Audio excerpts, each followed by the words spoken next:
and thank you so much for joining us. We're really excited to offer this course, and I'm going to turn it over to Chance, and he will get you situated. We're gonna learn a lot of great things today, so I'm excited about this. Okay, before I get started, Desiree, can you see does it say cohesive teams on it? Correct, yes. Okay, well, good morning, everyone. My name is Chance. Thanks for letting me be here with you today.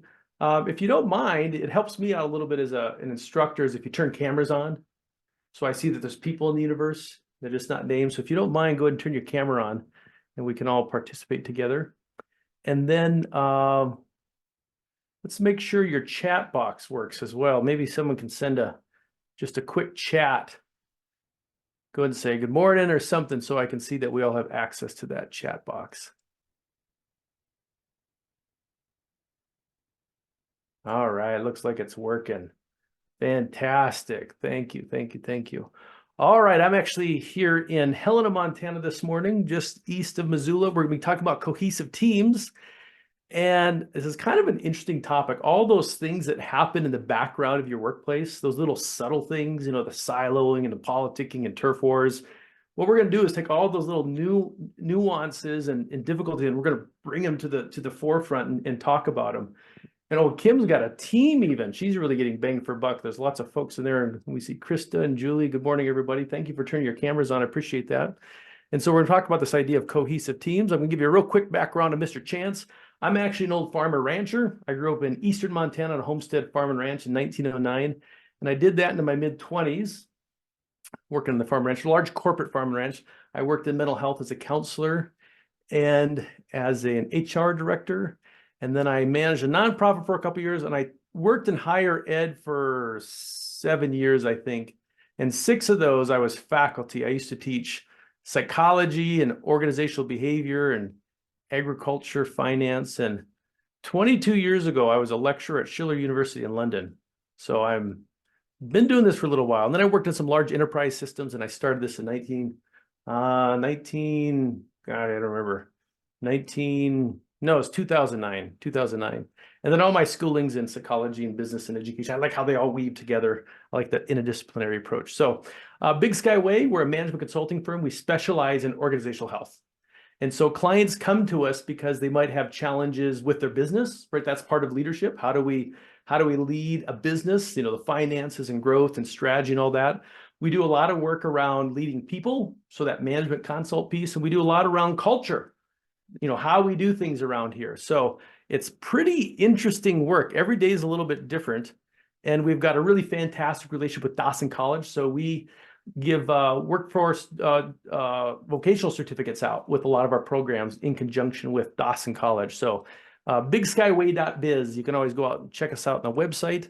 And so we're going to be talking about this idea of 5 behaviors of a cohesive team. Who's heard of this before? Or who's heard of Patrick Lencioni? Go ahead and hit the chat box if you've ever heard of 5 behaviors before, right? Patrick wrote a book about 20 some years ago called The 5 Dysfunctions of a Team. Anyway, we're going to be talking about some of his work. We have proprietary rights to it because he's got a relationship with Wiley. So we're going to learn about this model. We're going to evaluate. So as we go through this, I want you to be thinking about your direct teams and your organization, kind of evaluate. I'm going to have you do a little scoring. And then we're going to apply some things. We're going to give you some worksheets.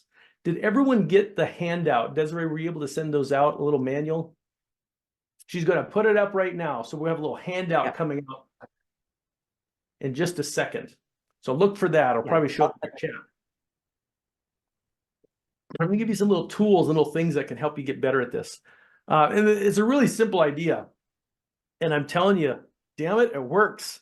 I've been doing this work with a lot of clients over the years, and it just works. It's a very simple model around trust, which is kind of a cheesy term, conflict, commitment, accountability, and results. And I'm sorry, it just works. I've adopted this, and I'm quite passionate about it. So as we go through today, think about teams that you've been on in the past. If you look out the chat box, there's a little handout. You can pull that up and have it available to you.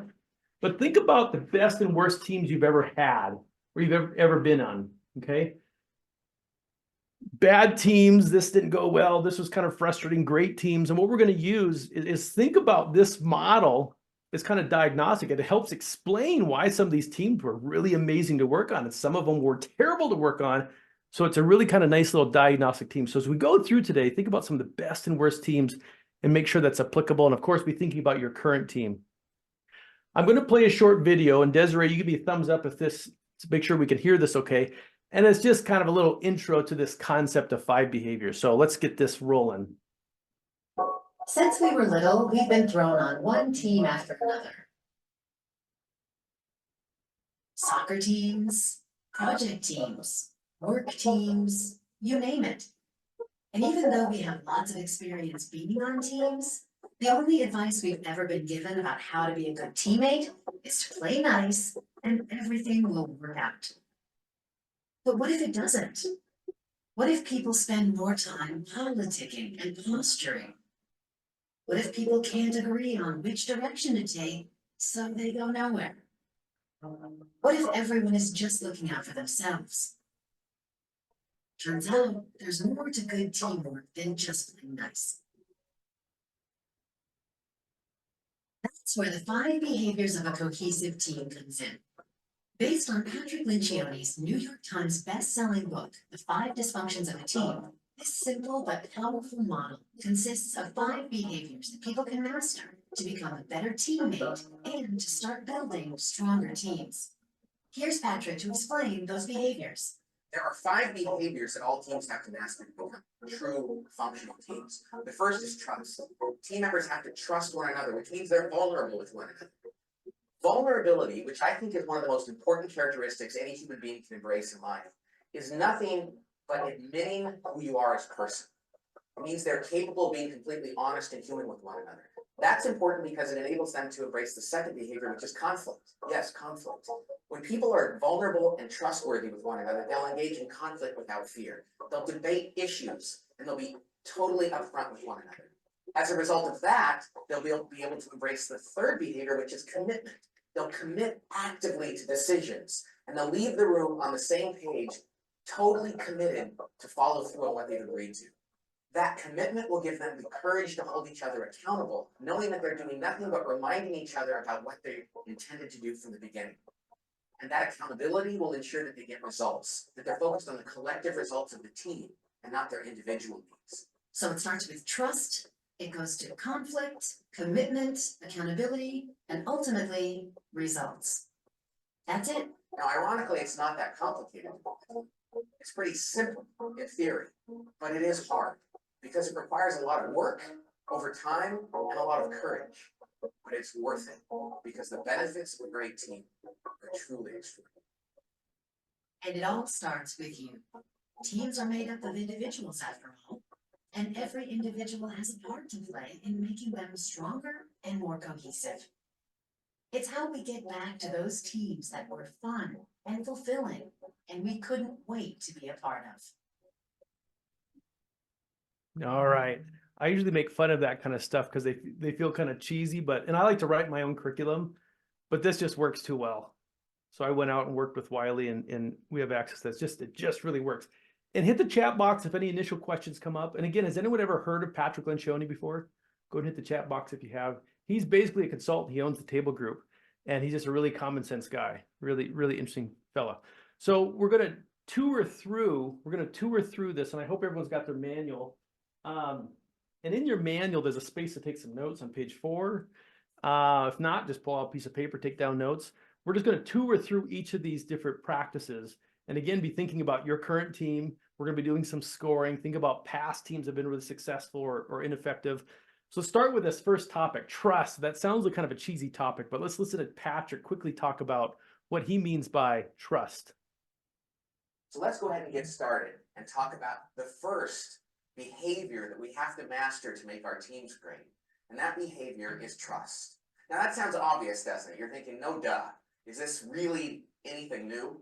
Well, the thing about trust that's important is most of us think about trust as what I call predictive trust.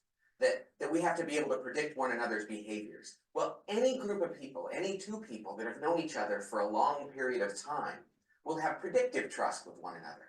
They'll be able to predict one another's behaviors. If I say something, you know that this is what I'm probably gonna do. Or if you tell me that you're gonna do something, I know what's actually going to happen. I can predict your behavior. That's not really trust when it comes to a team. The kind of trust that I'm talking about on a team is what I call vulnerability-based trust. Vulnerability-based trust is the kind of trust that comes about when human beings on a team can and will say things to one another like, I don't know the answer, I need help, I think I made a mistake, or even I'm sorry, I think I did something that was wrong. When they can be completely vulnerable about who they are, mistakes and warts and all, it creates a dynamic on a team that is just invaluable. And we all know how powerful this can be if we think about teams we've been on that didn't have vulnerability-based trust. And we've all experienced that in our careers. Once I worked with a team that was struggling, and they asked me to do a 2-day offsite for the team. But before I did that, they said, come observe our staff meeting so you can see kind of how we interact with one another. And so I went to their staff meeting. I noticed something very interesting, kind of funky, if you will. There was this one person on the team that whenever she spoke at the meeting, every time she said anything, the room would go silent. There'd be this awkward pause until someone changed the subject and they moved on to something else. Every time she spoke. So they'd be talking about competitive analysis and what they needed to do to fight off a threat from a competitor. And she would say, well, this is what I think we should do. And people would go silent. And somebody would change the subject. They'd be talking about something else, strategy or something. And she'd say, well, this is what we did at my last company. And this is what I think we should do. Silence. It was the weirdest thing. So after the meeting, I went to one of the people on the team and I said, what is going on? Why does nobody ever say anything after she talks? And they said, because we've learned that whenever we disagree with her or have a different idea than hers, she always defends herself. She never acknowledges that we might be right. And we finally decided, why bother? So we thought that was interesting. So a little while later, we did our 2-day offsite with this team and we went off, and during the first day of the 2-day offsite, we talked about trust and vulnerability and the need to open up and be open with your teammates. And we also talked about strategy and tactics and everything else the team was doing. And that night we went to dinner. Before the second day, we went to dinner at an Italian restaurant where we had wine with dinner, which is the great elixir of truth on many teams, as you know. And this woman, after having a few too many glasses of wine, stood up at the end of dinner, raised her glass and said, kind of like a toast, said, hey, you guys, we've been talking about trust today, and I just want you to know I've been married for 10 years now, and I just barely learned to trust my husband this year, so I'm not going to be trusting you guys anytime soon, if ever. Cheers. And we were like, cheers, all right, you know. And we thought, okay. I went outside with the team leader and we said, okay, this is the problem. This poor woman has some deep trust issue that probably dates back to her childhood. So we just had to work and try to get her to open up. Well, eventually this woman left the organization. And you know that the very next meeting they had there without her was a completely different team. You would have thought they had swapped out every member of the team for a new one because it was completely different, the dynamic. And the moral of this story is this: if just one member of a team cannot be vulnerable, it spreads like a disease to the whole team. Just one member. So we have to ask ourselves that, you know, everybody's going to come to vulnerability different ways. It's going to look different, but you got to know that everyone is committed to getting there, and that will make the difference on your team in building trust. Okay, so we'll do a couple of these little videos. And by the way, if you can't hear something, hit the chat box. And if I miss something in the chat, Desiree, just say, oh, this is a great question, Chance. Why don't you? I don't mind answering questions in real time. So go ahead and hit the chat if anything came up for you there. So here's the idea: confidence among team members that their peers' intentions are good and there's no reason to be protective or careful around the group. And so one way I like to think of this, I like visuals, is armor, right? Someone that doesn't know how to be vulnerable with the team, they've got all this armor on. They won't admit to mistakes. They won't apologize, right? They don't want to ask for help because they're so insecure with themselves. They're walking around with all this armor, and that's a lot of weight. And the idea here is, what if I could take that armor off and just be, excuse my language, an effing human being? Wouldn't that be a relief? Just be a human being, warts and all. There's some relief to that. Okay, so that's the visual I use. And so when I go into companies, I'm even watching, especially leaders, can they be vulnerable with one another? And so low trust, they conceal weaknesses, and be thinking about past teams, current teams, people that you have in your team. They conceal weaknesses and mistakes. They spend time, energy managing or hiding how they feel. They hesitate to ask or help or provide constructive feedback. They avoid others. They assume, they jump to conclusions, they hold grudges, etc. So that's what that kind of looks like in teams. Okay. No, Colleen, just the manual. Sorry, just the manual. And it's got little exercises in there for you. And so I'm going to keep coming back to these research items. When we work with a company, there's two different assessments we use. And sometimes we do open enrollment classes where people participate. One assessment's, it's a personal tool. We basically attach personality to it and we say, here's how you probably approach trust, here's how you probably approach conflict, etc. And the other assessment we use is a group assessment. So it's anonymous. And we ask the group these questions, and then we have all this data, and then we can look at ranges. And we've got a normative database we can compare to. So as I go through these little research items, I'm going to give you little case studies that go along with it.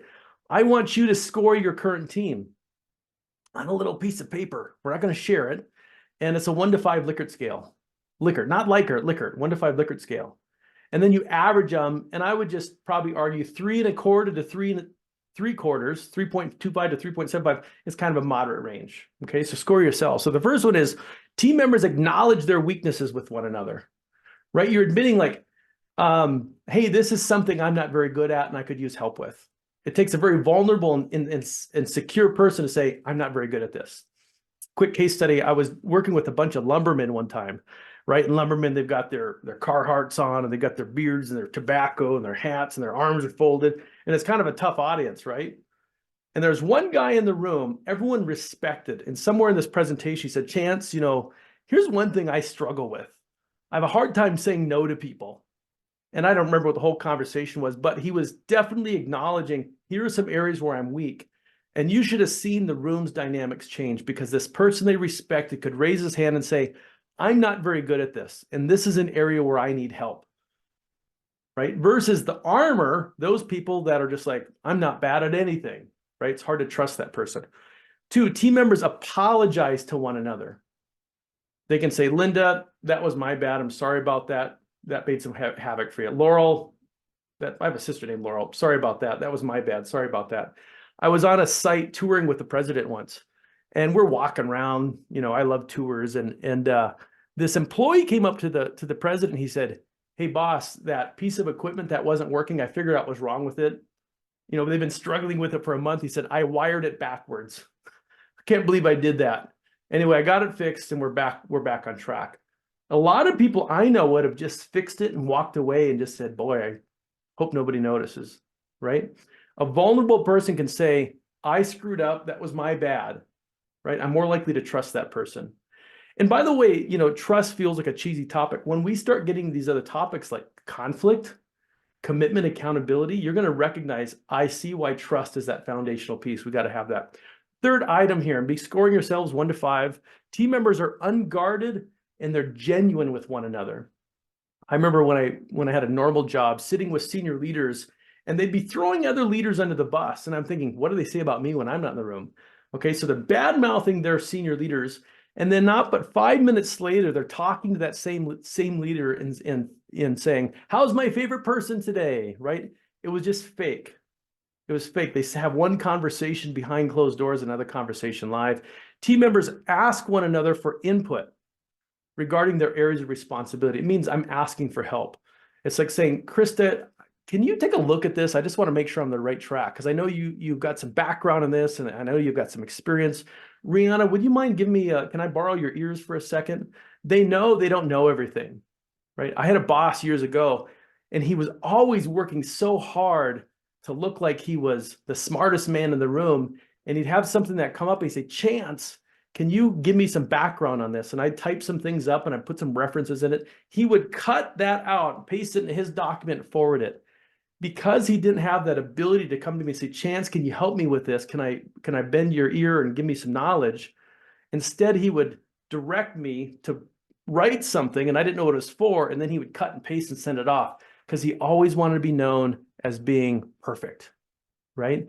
Do you see how these things just make it hard to trust somebody? Okay, so your job was to have scored these, average them out, use your little phone calculator. And again, 3 1/4 to 3 3/4, we might argue, is a safe-ish range. Okay, those make sense to folks?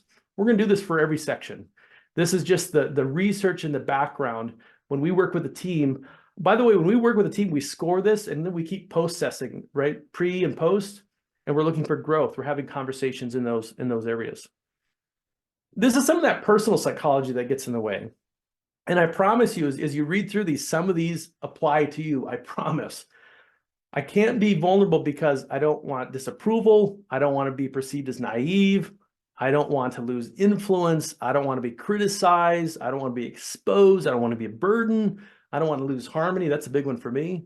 I don't want to lose control. I see that one a lot.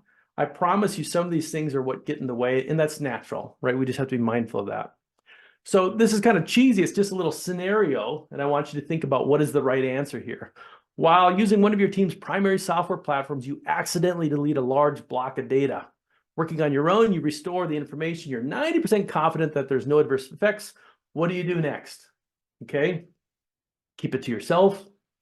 Wait to see if other teammates encounter a problem, and if they do, then explain it, or proactively notify everyone on your team. So think about what is the right answer. Think about what would you like to do. Hit the chat box. What is the right answer, by the way?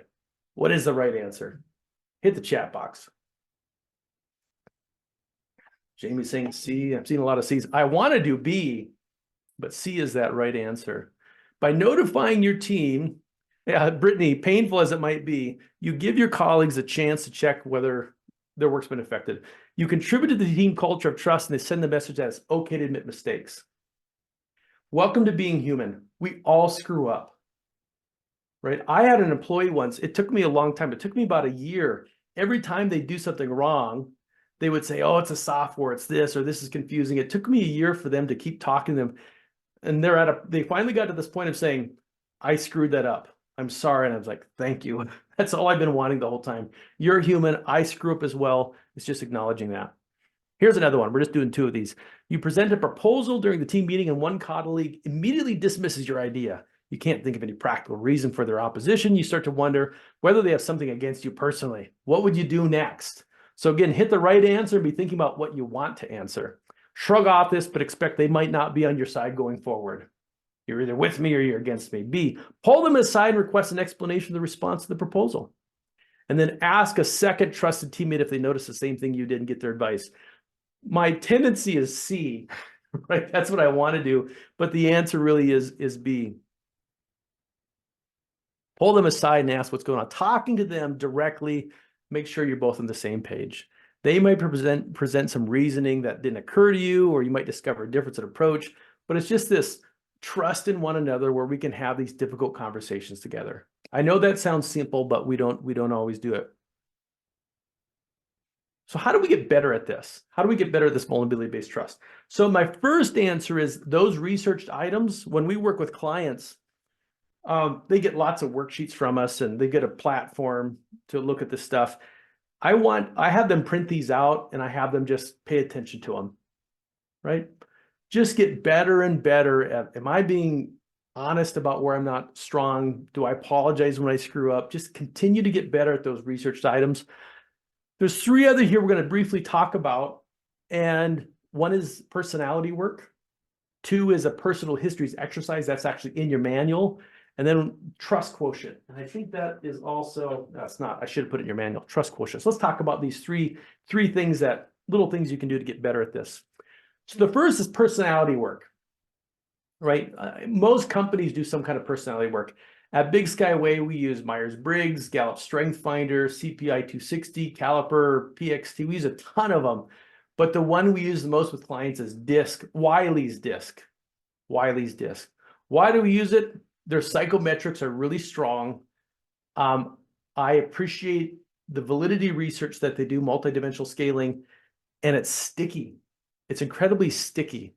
And so in that DISC model, we're asking people, are they more fast-paced and outspoken or more cautious and reflective? I tend to be rather moderate. Are they more warm and accepting, or are they more questioning and critical? Right? I tend to be a little more warm and accepting. And from that, we can identify, you go through an assessment, of course, and you start to identify your style. The reason we do this from a vulnerability perspective is, if I know your style, I know a lot about you already. Okay, so my style happens to be SI. There's that little dot. So we know chance is disposition. We know there's a reliability to DISC, right? Test retest says scores just aren't changing much. So there's something about my DNA, about my architecture that's there. So we know chance is very collaborative. We know it's easy for him to give recognition. We know he's a listener, he's very supportive, and he's thinking about other people. We know he likes to take action. But we also know where chance kind of sucks, right? when it comes to finding problems, having high expectations, resolving those problems, having command, driving results, accuracy, Chance isn't as good as that, right? And so from this, there is a vulnerability here. We start to understand some of the depths of how Chance probably shows up at work. Does that kind of make sense to folks? And the difference about Wiley is it's a circumplex. Their scale interrelationships actually create a circumplex. So wherever I'm at, I know the opposite of me is where I'm probably not very good. And there's my little comfort zone. So it's a really helpful tool for vulnerability. Let's skip past this one.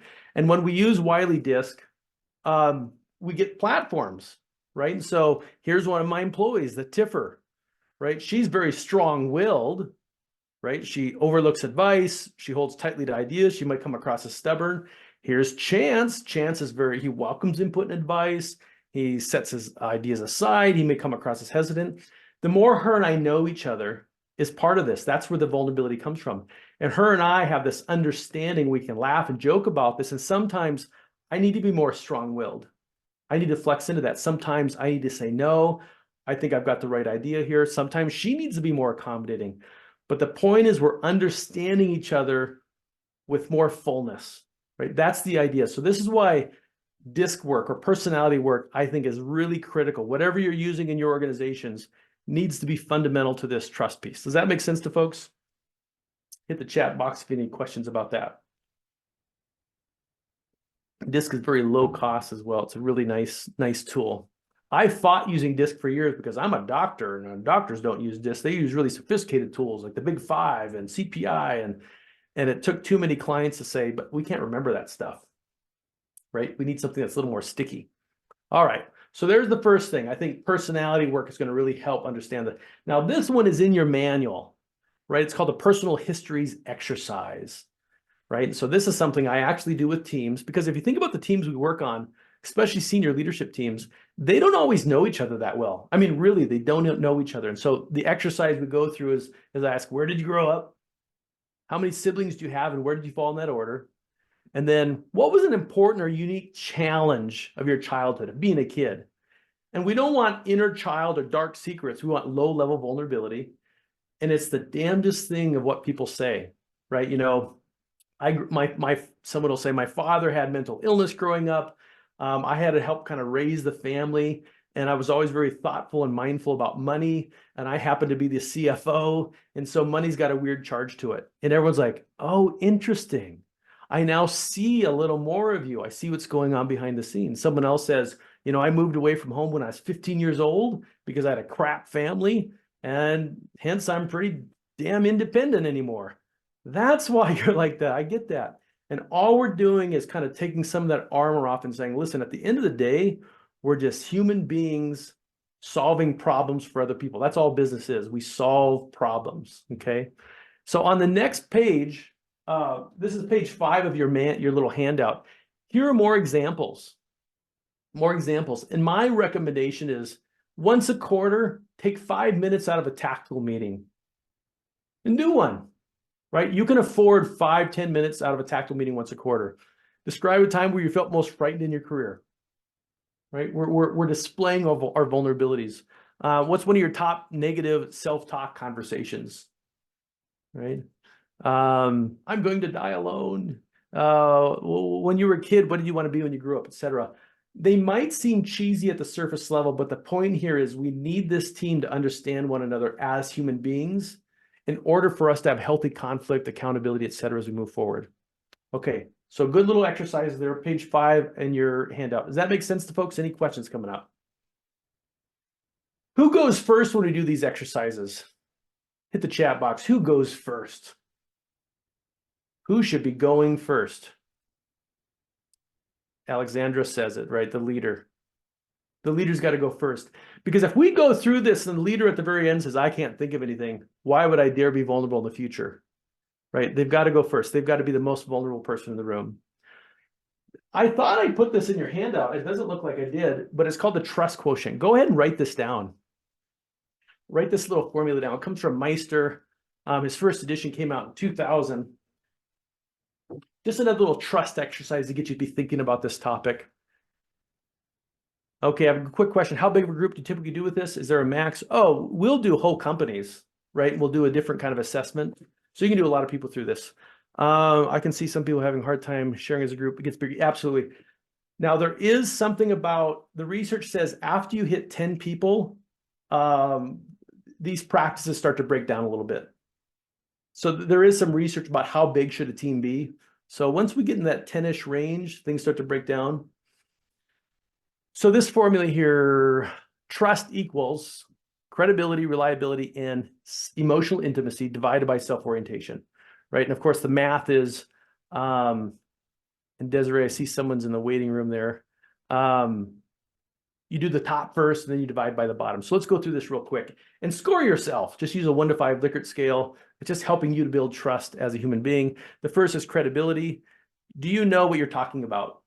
Do you have that knowledge base? Do you ever notice you work with someone, you're like, they've got great character, but I don't trust them because they don't know how to get the job done all the time, right? That's part of that trust quotient. The next one is reliability. Are you dependable? Do you link your words with your deeds, right? For me, talk is cheap. Do you follow through with what you say is important in the first place, right? There's an integrity to that. Okay, I worked with a guy once, man, he was super smart. He's easy to visit with, but you never trusted he was going to follow through with anything. Or I've had companies say, you know, at the all employee meetings, they always say, hey, we're one big happy family, but day to day in the trenches, we get treated like garbage, right? So it doesn't line up. The third one is emotional intimacy. Can you and I have a conversation? Is there a closeness? Is there an approachability to you? Can you empathize and communicate that empathy? Are you open about thoughts and feelings? Can I come talk to you about difficult topics? Right? Is there a psychological safety with you? I worked with a guy years ago, super credible. He knew his stuff, super reliable. But when it came to a conversation, like a human conversation, you would visit with him and he would just stare back at you like a cold fish. And he would say like something, you know, not interesting. You didn't trust him because you couldn't connect with this person at any level, right? It explained why you don't trust them. So those three, score yourself at a 1 to 5 Likert scale. We always score ourselves higher, right? We think we're amazing. We think we're awesome. There is a research, UK versus the US, on how likely is it that you would be able to kill a bear if you were attacked? How likely could you kill a wolf if you were attacked? And the Americans were all like, they scored way higher than everyone else, right? And we're really over self-confident. So anyway, score yourself, have some discipline, and then divide by self-orientation, right? And so a high score is bad here. Self-orientation means you're preoccupied with your own agenda. You need to look intelligent. You jump to solutions. You need to be right. You're always bringing stories back to yourself. You always have an answer. You will never say, I don't know the answer to that. I need the last word, right? This explains why you don't trust people when they're overly cocky and arrogant. I had a vendor once I worked with, and I couldn't trust him for the first half hour because all he talked about was me, me, me, me, me. This is why I'm so good at sales. This is why I'm so good at my job. And I'm amazing. I'm like, ugh. Why don't I trust this person? He's full of himself, right? Which probably has to do with some kind of insecurity. So the reason I bring this up, it's just another trust conversation. There's a lot of trust models out there, but something for you to be going through. And I think it's kind of a nice little formula. It would be a great little 360. You know, how do people really see me? Am I trustworthy? Am I a good team player? Okay. Does that help for folks? Okay. Just a nice little trust exercise. Get you thinking on this. Okay. I'm not seeing any questions come up. Okay. That's the trust quotient from Meister. So as we wrap up this section, you can see how this is great for any employee, especially leaders, even families. Think about these conversation pieces with your own family. But if you are the leader of a team, display vulnerability first and make sure it's genuine. If you're not willing to be genuine, I'm not going to be genuine. You've got to be the most vulnerable person on that team. Okay. So we're moving on here to conflict next. Does anyone have any questions about just this idea of vulnerability? Being human. So are you comparing scores as a group? Yeah, within that group. So let's say our immediate team, our intact team, we're measuring intact teams. Desiree, me, Wendy, Lee, Julie, Rian, Krista, you know, we're a team of 8. We're using our intact team data together. If you go to a whole company, there's too many dynamics going on. Okay, so we're taking the intact team. I hope that answered your question. Okay, conflict. Let's talk about this one next. Let's play a little video from Patrick. You see, when we build trust on a team, it allows us to embrace the next thing that we have to do. And that is we have to really understand and benefit from conflict. Conflict is a second discipline or behavior that we have to embrace. Conflict on a team is a good thing. Okay, now it looks different from culture to culture and company to company, and that's okay. The key is this: we're not talking about negative interpersonal conflict, mean spirited. We're talking about productive ideological conflict, conflict around issues. That's a good thing on a team. What matters is this: that you know that nobody is holding back their opinions, that people are not afraid to speak up. They're not calculating the cost, weighing the political ramifications. They are, if something is worth disagreeing about, they will disagree, and they will tell one another. That's what we're looking for, that kind of conflict. Now, I said it's not supposed to be personal, and it's not supposed to be negative, but it's gonna be uncomfortable. That's why I call it conflict. Some people say, well, can't you just call it discussion? The truth of the matter is, when human beings disagree, it's a little uncomfortable, and we have to embrace that, which is why we talk about trust first. Because if we trust one another, and we have to start there, and we have true vulnerability-based trust, then there's no fear. Because I know that if I disagree with you, you know that I'm not trying to hurt you. I'll admit if you convince me otherwise, so I can engage in this conflict without fear. But if there's no trust, if there's no vulnerability-based trust, then conflict becomes manipulation and politics. With trust, conflict is nothing but the pursuit of truth or the best possible answer. What a great thing that is. And that's why we need to embrace conflict on our teams. I once worked with a team that struggled with conflict. I never quite understood why. And they had made some mistakes in the decisions they had made, and they couldn't figure out why. So I went to one of their staff meetings, and I saw something interesting happen. The team leader was sitting there, and most of their meetings were boring. And by the way, a boring meeting is a good sign of a team that doesn't engage in enough conflict, because conflict is inherently interesting. And when we go to our team meetings, we should be disagreeing with one another, but because we trust each other, it's just productive. Well, this team had very boring meetings. So I was observing their meeting, and they finally started to get into issues. And they were debating things and getting uncomfortable with one another, and people were really challenging one another. It was the best meeting they'd ever had. And then the leader did something very telling. He pushed himself away from the table, stood up and said, I can't deal with this. And he walked out of the room. And suddenly I realized this is why they have bad meetings, make bad decisions, and don't have good conflict. Because the leader was incapable of sitting there with them and encountering that. And we as team members and team leaders have to realize when we have conflict at our meetings, that's a good thing. As a consultant, and even as a team member, it's really important when team members start to engage in conflict and you can tell they're a little uncomfortable, that somebody interrupts them and says, this is great. This debate that you guys are having, this is exactly what we need. Because people need to be reminded in real time that it's serving the team to engage in conflict, and that they're not violating anything, they're actually promoting goodness on the team. Okay. But I thought we weren't supposed to have conflict. That's a bit of a paradigm shift.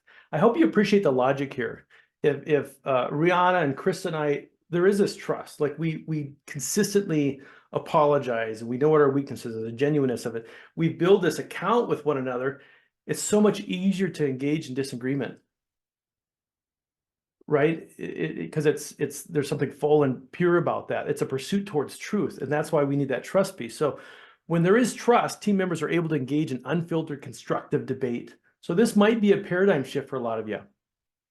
And so conflict is a productive exchange of diverse ideas and opinions in a focused, efficient, unfiltered way. Without conflict, decision-making actually suffers. Right? How often do leaders come in the room and say, hey, here's the agenda, here's what we talk about, here's what I think. Right? They've trained the team to just accept that. And then do you guys have anything to add? They don't have anything to add. And they leave the room. You don't have a lot of data there. One way I like to visualize this, it's happening at the table. And if I'm pulling in Tiana and Alexandra, and what are your thoughts on this? And Linda's participating, the table gets messier. We have more data to work with, more information. And then when we go to make a decision, it's going to be a better decision because there's actually more data to work with. Right? We need that conflict for us to make really good decisions. I think this is interesting. If it doesn't surface, conflict has to go somewhere. Right? The birth of conflict is when your paradigm and my paradigm clash. A paradigm is how I see the world, right? That's my view. It's difference in values, beliefs, religiosity, experience, education, whatever, anytime that clashes. And if we don't deal with it, it's got to go somewhere. If it doesn't surface, it turns into mean-spirited and back-channel comments behind closed doors. I always say the conflict happens at this table. In our team, you do not have permission to go have conflict at a water cooler or having a pint at night, complaining about something. No, it happens here at the table, right? That's the rule going forward. And so think of conflict like this. It's the pursuit of truth, right? We're having this disagreement so we can really understand the essence of something. We have permission to dig in, right? I need everyone to participate. And so in Kim's group there, I might go around the table and say, I'd like to hear from you, and I'll come back to you. I know you've got a lot of experience with this, Linda, but I want you to participate. We need that to know that everyone's participating. It's that freedom to disagree and that no one's holding back, right? Think of conflict in that kind of sense. Is that making sense for folks? I have this leader I worked with, and I'd worked with them for probably 7 years, and they'd come to a new organization, and they're great with conflict. Anytime you see pain, you want to sprint towards it and have this open discussion. And they're a new CEO at this organization, and they're not used to him being, talking about conflict and being open about it. And so someone comes in mad as all hell, and he says, well, come on in, let's visit about it. He's got a smile on his face. Well, this and this and this happened. He's like, I wasn't aware of that. Thank you for sharing that. What else do you have to disagree about? Well, this, and that. I don't know what your motivation is here. Oh, here's what my motivation is. Here's why I'm doing that. Just this open dialogue. And they were so put off because they're so used to just like arguing. And here he is saying, no, there's a pursuit towards truth. And it's so refreshing when you can work with someone like that. Now, as you think about your organizations, you're going to fall somewhere on this continuum, right? On one side, we have mean-spirited personal attacks. That's where we're attacking your character. And on the other extreme, we have artificial harmony. That means we don't talk about things. We just keep kicking them under the rug. We keep kicking the can.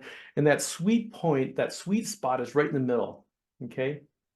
And be thinking about that. Actually hit the chat box. In your organization, do you tend to be a little more on the left side, the right side, the center, okay?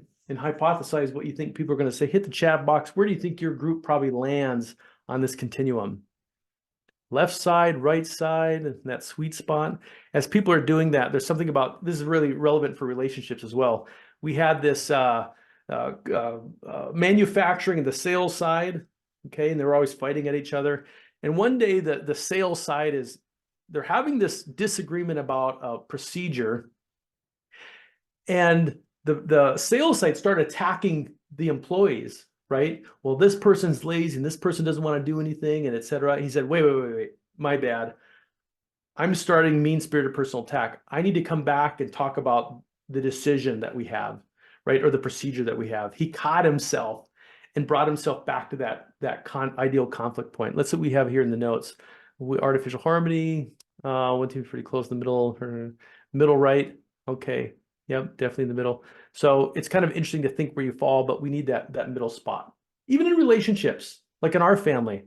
I'm divorced. I live with my ex-wife. Or we get along. We have discussions about everything, right? We're not going to kick things under the rug because it's going to come back and haunt us later. We have those conversations. We train our kids to have those conversations. Okay. Here are those researched items. Yeah, someone's they had to leave their job. Yeah. Thank you for that. We find most groups are artificial harmony. Most groups kind of lean to that left side. Can artificial harmony coexist with the mean? Yeah, Lee, absolutely. That's how I grew up. I grew up in a high conflict environment where we wouldn't talk about anything, and then you're throwing someone under the bus and you're attacking their character. It was like this extreme back and forth. And as a kid, that's really confusing. Like, conflict's a messy thing. Absolutely. Very good, Lee. I see mean-spirited in the background of artificial. Yeah. You could argue it's not really a continuum. It's more of a cycle. Yeah. Okay. So here are our researched items. So again, go through and kind of score yourself, how you perceive your team. Team members voice their opinions, even at the risk of causing disagreement. Right. And the leader needs to allow for this.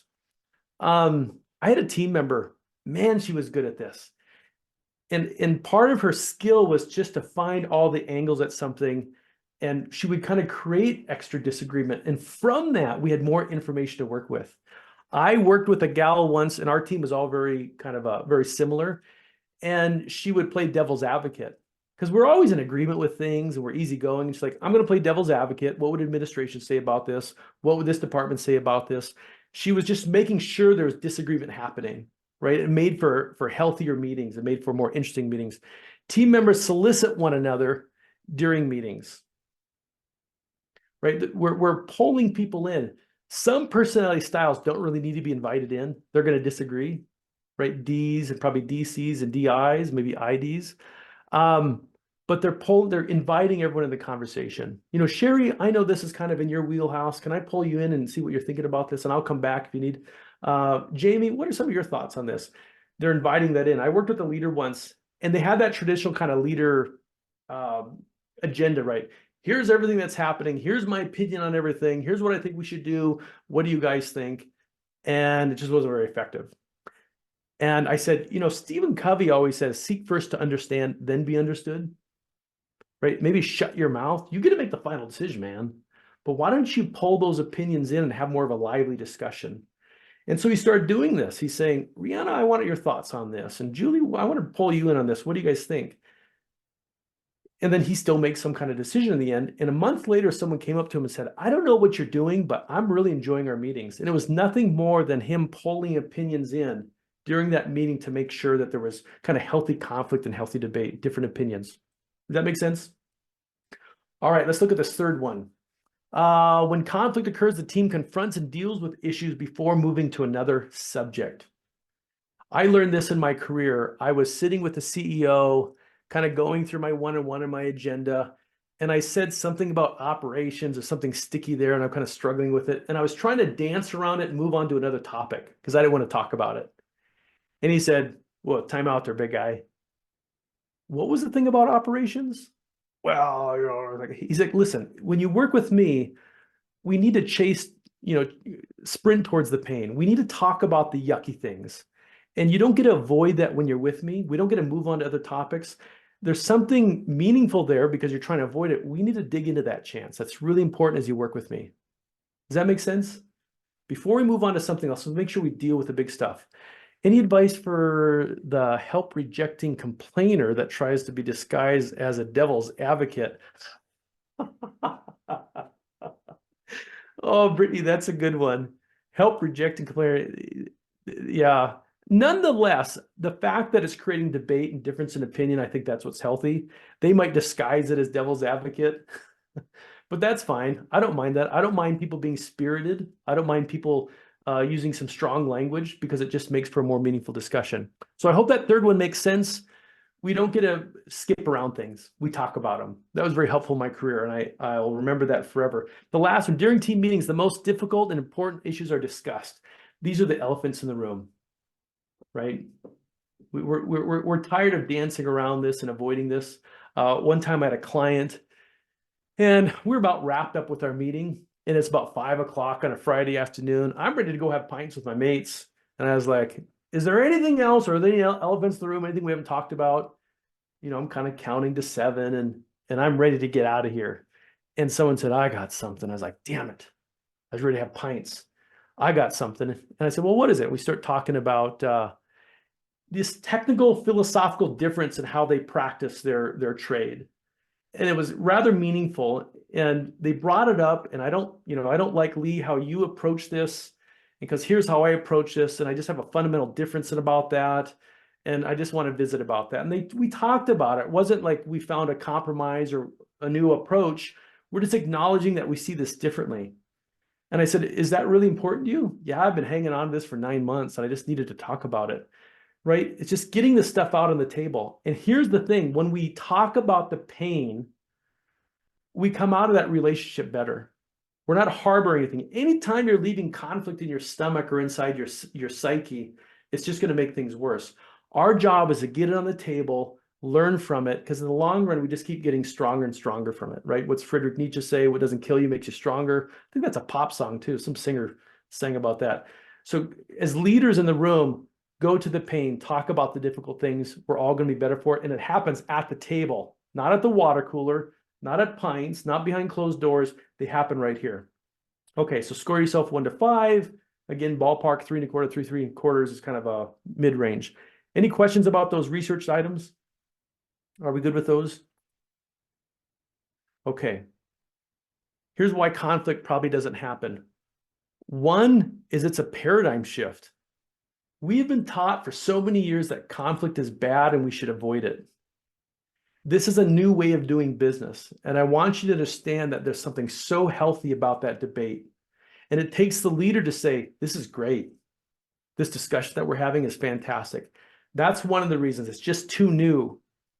And the second is control. I run into this all the time. Team leaders not comfortable losing control or power. If I let them have a debate, they're going to come up with ideas that are better than mine, and I might have to shift what I think about something, or I'm not comfortable with it in the first place. This I see all the time, and this is a personal issue that comes up. Control. Okay, so how do we get better at this whole conflict thing? One is practice those items. These are researched items. Make sure people are voicing their opinion, making sure I'm pulling people into the conversation. We don't skip things that are kind of hot, and we talk about the most important things. We talk about the elephants in the room. That I think is super helpful, just to make that checklist and make sure that's happening. I'm going to skip down to this one here. We're going to talk about problem finding, interpersonal, and some reframing. So this should be in your manual. It's page 6. I do this with clients all the time. It helps kind of breed a little bit more conflict. And the idea here is I just draw it. You know, we have some kind of issue that came up, and I draw this tabletop. I say, this is the symptom, or this is the experience that we're having. What is the underlying cause of this? What's driving this? Do you see how this fuels some disagreement, some hypothesizing, some difference in opinion? Because the problem is never the problem. It's always these things underneath that are the issue. So in my example here, we know sales are down 15%. I want to open this room up and make sure we're having some good debate. What's going on here? What's the cause of this? I'm open to all suggestions. And someone says our product is outdated. R&D hasn't come up with something in 10 years. Someone says our sales strategy, everyone's doing something different in every region. Demographics are changing, right? We have a lot of high sales turnover. Do you see how we're allowing, it's just like a visual to make sure we're getting to the heart of something. It's giving us permission to dig in. So I think that visual invites people to participate of what's the underlying factors. So I use that activity all the time. Does that make sense to folks? Just breeds a little bit of healthy conflict. It gets the group comfortable with it. It comes from the field of psychology, right? If I'm in a psychology kind of with a client, the problem's never the problem. And I can't fix that overarching global issue. I need to look underneath. What are the causes to this? Where did you first experience this, et cetera? We want to get to the root of something. So this is a really nice exercise just to help breed a little bit of conflict. Is that helpful to folks? Any questions about that? Think about how many conversations we have and we're just not getting to the heart of it. This forces us to get to the heart of it. And then, of course, we have to put together a plan. We have a little more insight. We'll make a better decision. Sherry says, thumbs up. Thank you for that, Sherry. All right, so that's a nice little tool. You know what a lot of conflict is, though, when I work with clients? It's interpersonal, right? Me and Alexandra have this long-running difference of opinion on something, and that's kind of the heart of conflict. And so, again, I said, you know, when you feel something's difficult, sprint to the pain. We're going to be so much better off for it. Sometimes, let's say we work with Desiree. Desiree might facilitate this between me and Alexandra. Maybe me and Alexandra just take this upon ourselves, but we want something better to come from this. And so we just kind of outline the situation. What's the goal here? You know, let's say Alexandra and I are kind of arguing over marketing strategies. The end in mind here is have a marketing strategy that works for the company so we can generate better sales. So we can both agree to that. It's keeping us anchored to the right conversation. And then, Alexandra, where are you coming from? Like, what's your perspective on this? I want to understand your paradigm. Right? There's an empathy here. I want to understand where you're coming from. And then Alexandra says, you know, I've been doing this work for 20 years, and all of our research says this works and this doesn't work, and we keep kind of moving in different directions. And we're just going to waste a lot of time. That's why I'm being so stubborn about this. And so I'm repeating that back. I'm trying to understand where it's coming from. And my perspective is, I know, but every time we do that, you're taking more FTE from me, right? And I lose staff because that leaks into our department, and then it creates a lot of chaos for us. Oh, I didn't understand that. I didn't realize that. You'd be surprised if you have two reasonable people sitting together, they didn't understand the depths of something, right? Now, with all that information on the table again, Alexandra and I can sit down and say, is there another way for us to approach this? I understand you have the experience, you have the data. I have this problem in my department. Like, let's come up with some more ideas of this. And we can come up with some kind of agreement. Does that kind of make sense? I know this sounds cheesy. I know you've seen this before. This is nothing new. People just don't do it. Right? There's an invite here. When there's conflict, when there's a pain point, sprint to it. That way, Alexandra and I can have a much healthier working relationship when we understand where we're coming from, and it helps build our relationship. I use that tool all the time. We get contracts for this all the time. Two people aren't getting along. Chance will pay you to help kind of make sense of this. Does this make sense? I use this tool quite a bit. Okay. As a leader of seeing in-person one, and I'm hearing you go to folks to talk through a singular issue rather than a negative. Okay, Alexandra, as a leader who's seeing, I am hearing you get the folks to talk through a singular issue rather than navigate their relationships directly. Yeah, I think that's the starting point. Go ahead, Alexandra. Do you want to add something to that? Say what I mean, because people don't want to, if they're not getting along, they don't want to talk about it, right? And it's hard to force people, like they just want to be like, whatever, I deal with them in my own way. But if maybe you have them navigate a topic focused conflict more specifically, it helps build some trust between them to start bridging that divide. I think so, Alexandra. I think that's right. I can't make us be best friends. This is not, my job is that we have mutual respect for one another. And from the business perspective, this is where we're getting hung up.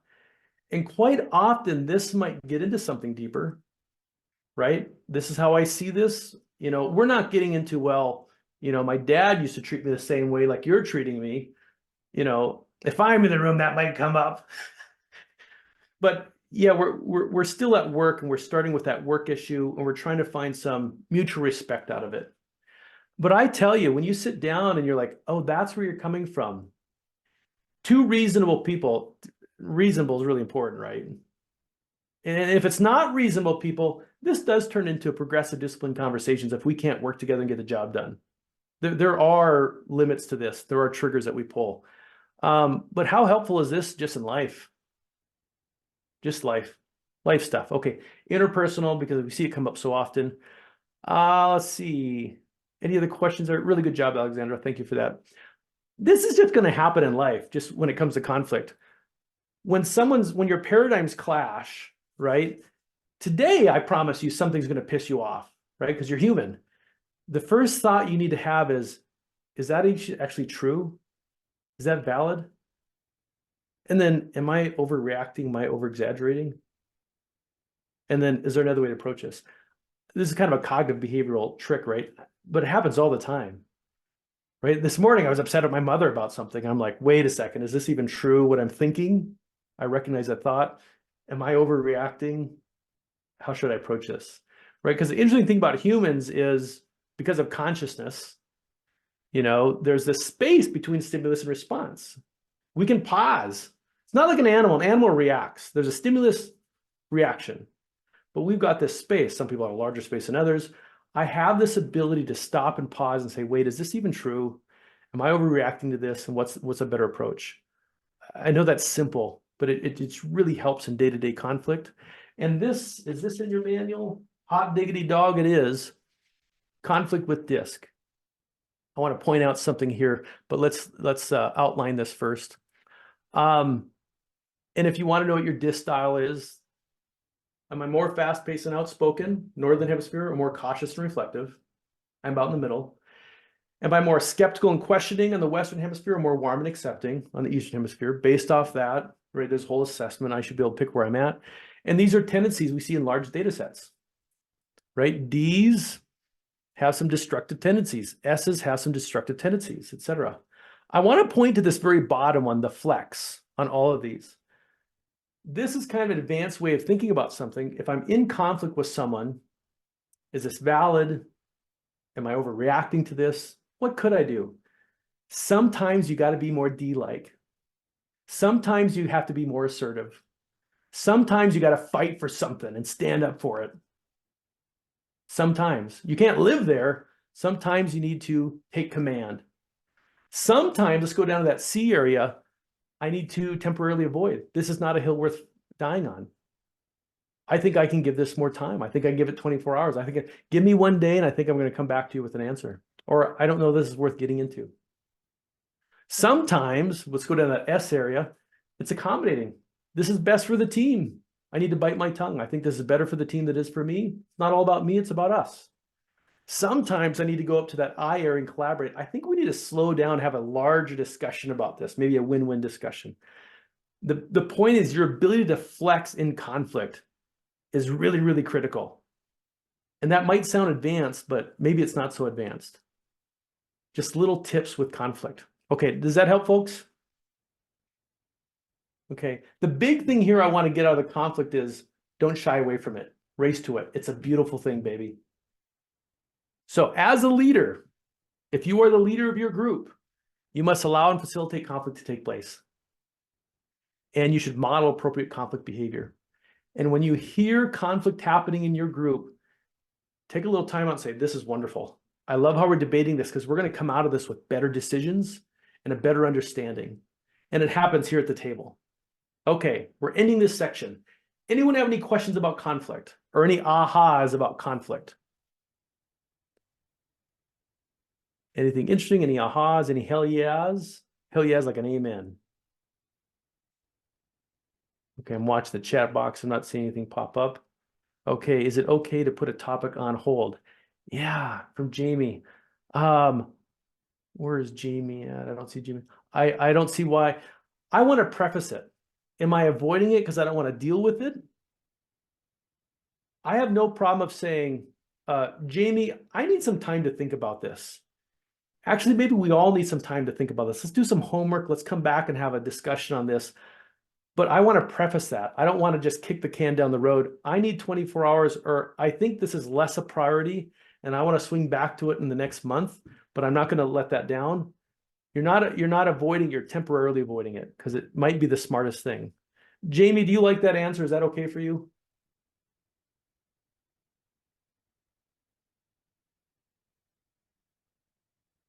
Okay, it's what I do. Yeah. Yep. I have no problem with that. It's go back to the flexing.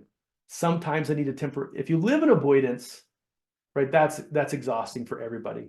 There's nothing wrong with temporarily saying we're going to come back to this, but you better come back to it or people aren't going to respect you. And Sherry likes the collaborative script. Way to go, Sherry. Okay, commitment. Commitment. Let's play a little video from Patrick on commitment. So why is conflict so important though? Why is conflict so important? By the way, I'll have some leaders tell me, listen, Pat, I don't really care if people get their feelings hurt. What I don't want is to waste time. See, they'll say, it just takes too much time. Why should we debate this decision for the next 2 hours? After all, I've been in charge for a long time. I know what we should do. Why don't I just make the decision without engaging in conflict? And I'll save them 2 hours. I'll be their hero. They can go do email or something else. Well, the reason why that's a problem is because it takes us to the next thing that we have to overcome to make our teams great. We have to go from conflict to commitment. You see, the next thing we have to embrace is we have to get our teams to commit to decisions without reservation. And the only way to do that is with conflict. You see, if I make a decision for my team and they haven't weighed in on that decision, they're not going to buy into that decision. Let me repeat that. If people don't weigh in on a decision, they're not going to buy in. Now, that is not an argument for consensus, because I don't believe in consensus. I think that's a 4-letter word. If we wait for consensus, if we wait until people all agree on a decision, we're going to make decisions that are too slow, too late, and probably equally dissatisfying for everyone. What I believe we have to do is have conflict so that people, when they weigh in, even if their idea didn't get adopted, they will buy in. I once worked with the leadership team of a company, and something very interesting and painful happened there. They were in a difficult time in their business, and so they realized that their revenue was going down, but they were still hiring a lot of people. And they got together as a leadership team, and they said, we have to do a hiring freeze. And this was a team that didn't engage in conflict very much, and so they said, so there's a hiring freeze starting tomorrow. All our open recs are closed and no more new hires. So everybody nodded their head and said, yeah. So they left, the head of HR went out, and within 2 hours of the meeting, she sent out a note to everyone in the organization saying, starting tomorrow, there's a hiring freeze. Everybody has to put everything on hold. 2 of the executives were in her office within 10 minutes of that note going out saying, didn't apply to sales, did it? Another person's like, you didn't mean engineering. And suddenly they were all having to go back and try to correct it in the organization, and they felt like fools. The point of the matter is, in their meeting, when they made this decision, nobody bothered to argue and say, I don't think I should have to live with that. They decided, oh, let's just get out of this meeting. And then the rest of the organization looked at this team and said, they can't even have a discussion and arrive at a commitment and send out an email to the whole organization without making themselves look dysfunctional. That's why it's so important that we arrive at commitments, and the only way to do that is if we engage in conflict. Okay, and Desiree, we go to 11:30, right? Yeah, okay. So desire for consensus. Complete agreement is often not possible, but buy-in is always possible. This is a psychology hack. People are more likely to buy in when they've had a chance to weigh in. That's helpful for the rest of your lives. People are more likely to buy in anything when they've had a chance to weigh in. Reasonable people don't need to get their way, but they want to feel heard. Okay, here's a quick little case study. It was county commissioners, and the attorney was adamantly opposed to some kind of decision they were going to vote on. He's like, this is the direction we need to go in. Here's why this is so important, etc. And they voted in a different direction. Well, that night he went out and wrote an opinion on why the community should get behind this. Right? We can disagree all we want, but when we leave this room, we better be moving in the same direction. And if there's an impasse, this is important, the leader of that group gets to make the decision. I'm going to say that twice. You're not going to find much consensus. If there's an impasse, if there's a disagreement, we all work for Desiree, she gets to make that final decision, and we better get behind it. Otherwise, we're left with chaos. Okay, we do that out of organizational efficiency. Teams with strong levels of commitment understand that they do not need to get their way to support a decision. They need to know that their opinion was heard. We need to unite behind something. A decision is better than no decision. We can always come back and come up with something. We worked with a leadership group once. The leader refused to make decisions, and so it just starts piling up after a while. And they said, Chance, can we just pause here for a second? Here's an example. We've got this, not a big decision. We have 3 opinions on this. Leader, would you please make a decision? And they said, okay, we'll do option B. Thank you, right? We just need to keep moving forward. A decision needs to be made. Here are those researched items. The team is clear about its overall direction and priorities, right? Do we know what's happening this month, this quarter? What are the big rocks? Everyone's kind of moving in the same direction. There's clarity. The second one also deals with clarity. We end meetings with specific and clear resolutions and calls to actions.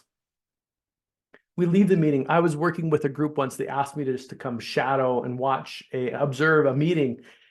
And it was a safety incident. It was a safety issue. It was really dangerous. No one got hurt. And so the leader wasn't very effective. And they were kind of talking at everybody, lecturing them, and then said, well, what do you guys think? Anyway, when that meeting was done, I was like, well, what do we do then? What's the call to action? So we get back to the office and I say, I think you dropped the ball here. You needed to end the meeting saying, going forward, what has to happen? Do we need to revisit the procedure, the policy? What is that call to action? So many groups leave those meetings without anything that's clear. The last 2 deal with commitment. Team members leave meetings confident everyone's committed to a decision that was agreed upon. How often in the meeting we say we agree to it and then everyone goes off and does their own damn thing? That's chaos. One little trick here you guys can use is I call it fist to 5. Once we've made a decision, right? 5 means I strongly agree. 1 means I strongly disagree. Show me a count. How committed to this are you?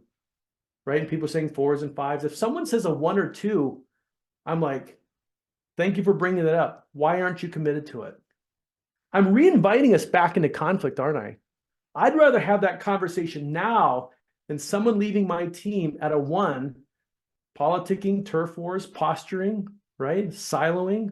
I need to make sure that we're committed when we leave this room.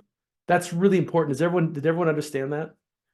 Fist to 5, super simple exercise just to make sure everyone in this group is behind this. Team members support group decisions, even if they initially disagreed. I learned this early in my career. I was going round and round with my boss. We were just disagreeing about something.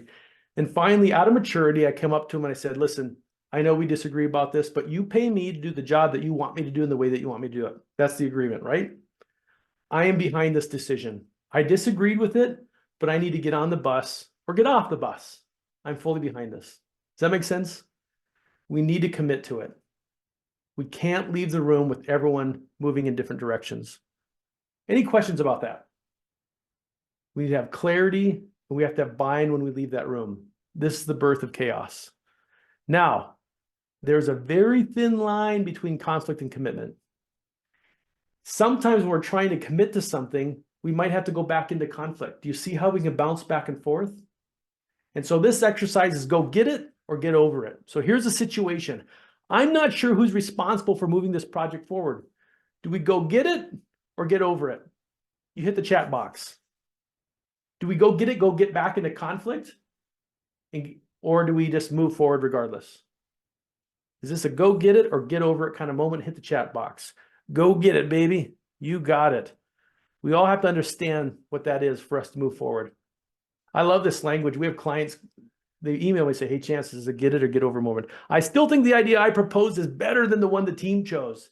Go get it, go back into conflict, or get over it, move forward. What is it? Go get it or get over it? Get over it. Get over it. We've made that decision. We need to get moving forward. The decision was made before most of my teammates had a chance to weigh in. Go get it or get over it. Jamie says, go get it. You're right. Go get back in that conflict.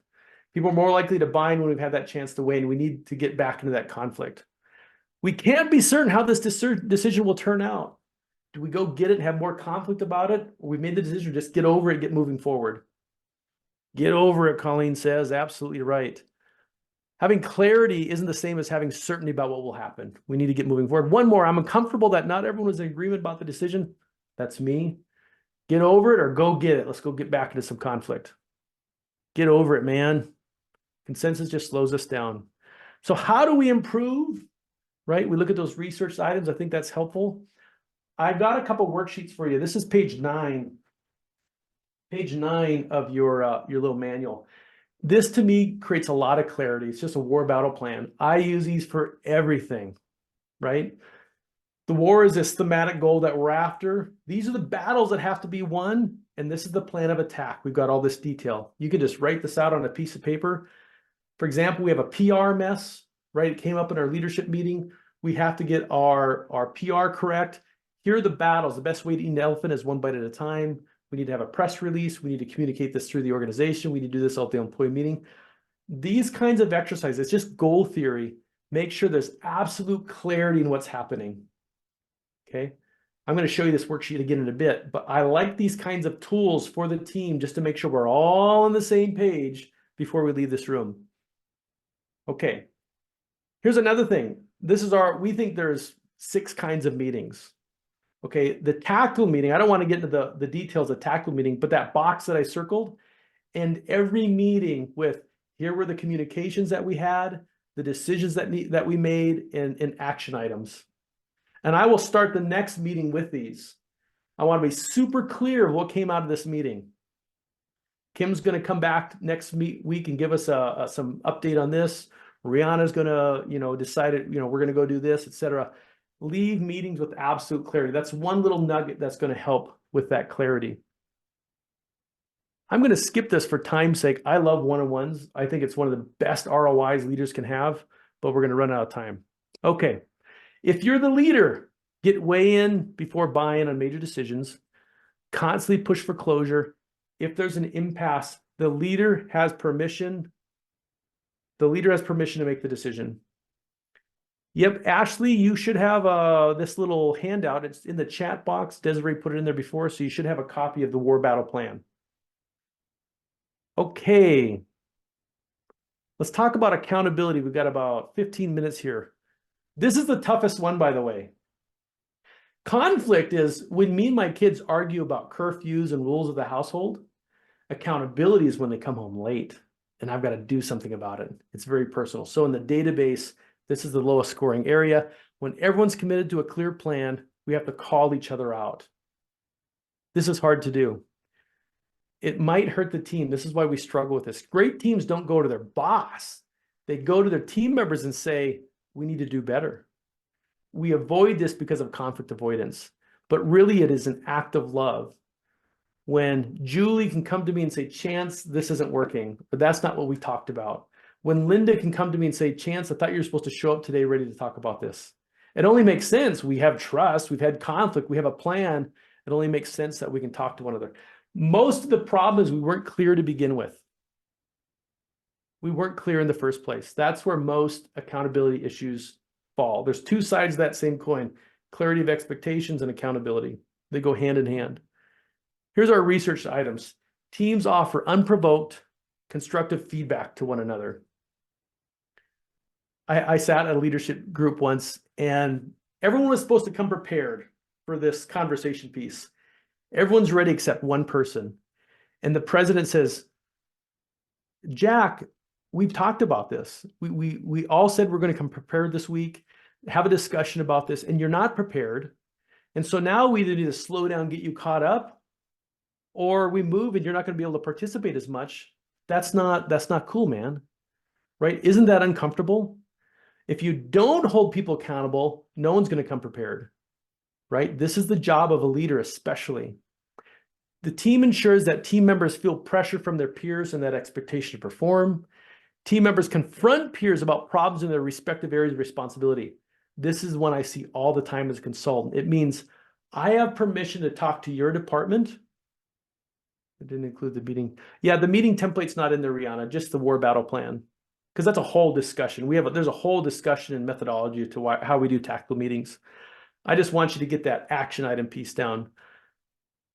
People say, get out of my sandbox, get out of my turf, get out of my area. What we're saying is, if that's creating havoc on my department, we have permission to talk about this. It only makes sense. In that example, would you confront them in front of the group or take them aside? Abigail, that's a really good question. I think in this example, that leader was really trying to make a point about accountability. I think it could be both. Abigail, I think it could be both. It definitely sets a pressure. That company had a culture of accountability, but I have no problem of like, I need us to get moving forward. You know, there might be some behind the scenes conversations. So I think they're both appropriate, right? Okay. You have permission to go across sand. You know, we all work for the same company to make sure we're on track. Team members question one another about their current approaches and methods. This is personal.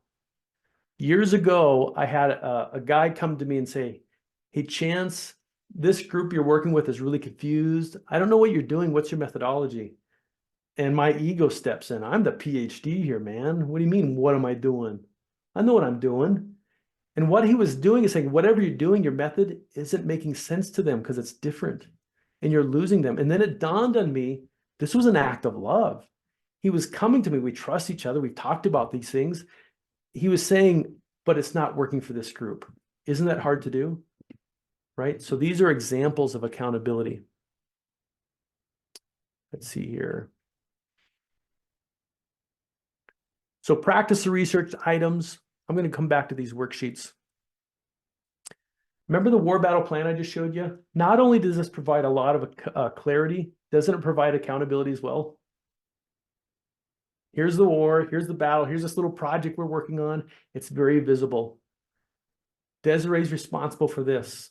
Lee's responsible for this. Katie's responsible for this. I love these little goal worksheets just to kind of bring everyone together, make sure we're on the same page, and it makes sure that we're following through with what we said we're going to do. I use that worksheet all the time. Okay, here's another example of accountability. I don't care what you use for a tactical meeting script. Tactical is when we talk about the here and now of the business, working in the business. Decisions, action items, communications. It creates so much accountability, right? Krista, you said you're going to come prepared for this today. Are you ready for it? Rihanna, you said you're going to come prepared to talk about that. It just lays in a whole level of accountability. So it's clear and it's accountable. Okay. this is great. What the leader must do. The leader must encourage and allow the team to be the first and primary accountability mechanism. How the leader must be willing to be the ultimate. What this means is we don't go whine to the boss. If Linda and I are off on something, I need to call her out, or Linda calls me out. If it's still not working, we go to the boss. So here's the case study. I'm sitting with this group, and finally I'm getting them to talk about this. And someone says, hey, listen, this is really hard for me to say, but Katie, I need this information. You refuse to send it to me, and the audit is behind. Now I've got to go to the board, and I look like an idiot. And I've emailed you this a couple times. I need that information, right? He's calling this person out in a meeting. And Katie says, I'm sorry about that. She was really embarrassed at first. And then she said, but you could have approached me personally, right? Her ego came in. You could have approached me and we could have got this moving forward. And he's like, yeah, maybe I should have. But then the rest of the team came in and said, yeah, but Katie, we've been bringing this up in every meeting for the past month. So Katie looked really bad in this meeting, right? They're calling her out. And while this is happening, I'm watching the CEO because they're the ultimate arbiter, right? They didn't say anything. And pretty soon, if the leader in the room is not going to hold someone accountable, ultimately, why should I do your dirty work? I'm just going to go back to my room, do my stuff. So the rule here is we have permission to call each other out, but the leader in the room is the ultimate arbiter. They have to make sure there's accountability. Otherwise, we won't do it at all. Does that make sense for folks? Accountability is a really tough one. We call each other out. I'm going to skip past the video here. So collective results, this is in the last 5 minutes. The ultimate goal is that we get stuff done, right? We drive home success. Okay. Teams that are dysfunctional here is because they're working to satisfy their status, their ego, the departmental needs. This happens all the time, you guys. When we sit as a group, you take your departmental hat off and we sit as team number one. This is where groups struggle. 2/3 of the time we work with a client on this, someone on the team leaves. 2/3 of the time, someone on senior leadership teams, someone leaves. They either leave because this ain't getting any better. I know it's not. I'm going to go find a different company where I'm valued. Or they stick out like a sore thumb. They're constantly advocating for their department and only their department. We're one company. We have to sit as a group. Okay, the research items. Team members value collective success more than individual achievement.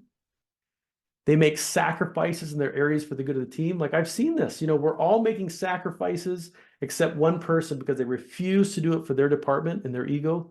We sit here as a group. When the team fails to achieve those goals, people take personal responsibility. And lastly, they're quick to point out the contributions and achievements. So think about those, give yourself a score. In that example, would you confirm? Oh, we already did that one. Okay. How do you get better at this one?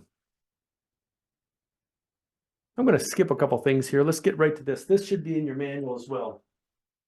When it comes to results, I love metrics. I went to finance school, I went to MBA school. I just think metrics are fantastic.